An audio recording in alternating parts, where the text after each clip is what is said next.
Dan saya tengok semangat juang yang dibawa oleh peserta-peserta kita dan oleh jurulatih yang terlatih, yang telah lama memberi semangat, memberi pengajaran kepada mereka. Dan tahun ini kita memang agak sedikit berbeza apabila kita menyahut seruan Yang Amat Berhormat Timbalan Perdana Menteri yang berfungsikan TVET, Datuk Seri Dr. Ahmad Zahid Hamidi, di mana Yang Amat Berhormat Perdana Menteri telah meletakkan Datuk Seri Zahid sebagai pengurusi TVET negara. Dan apa yang dinyatakan oleh Datuk Seri Zahid oleh Perdana Menteri kepada beliau, dia berkendakan supaya negara kita ini beralih kepada negara TVET, iaitu dalam bidang kemahiran.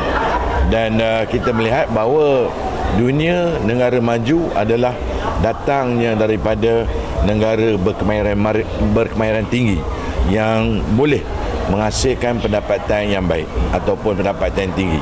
Walaupun di negara kita ada kes terpencil yang telah mencecah sehingga pendapatan 60,000, tetapi saya katakan kes terpencil. Tetapi dalam soal dalam antara 3 ke 5,000 normal yang berkemahiran ini. Sebab itu kalau kita nak negara kita ini maju seperti Jerman, seperti China, seperti negara-negara barat, adalah datangnya dalam bidang kemahiran. Lantaran itu kita di bawah Kementerian Kerja Raya, di bawah Kementerian Kesuma, di bawah beberapa kementerian, sekarang ini kita tekankan dalam bidang TVET ini. Dan di mana-mana kita bercakap soal TVET. Dan tenaga pengajar kita khususnya daripada IBM contohnya, daripada ILP, daripada ETAC dan daripada IKBN, semuanya baik-baik belaka.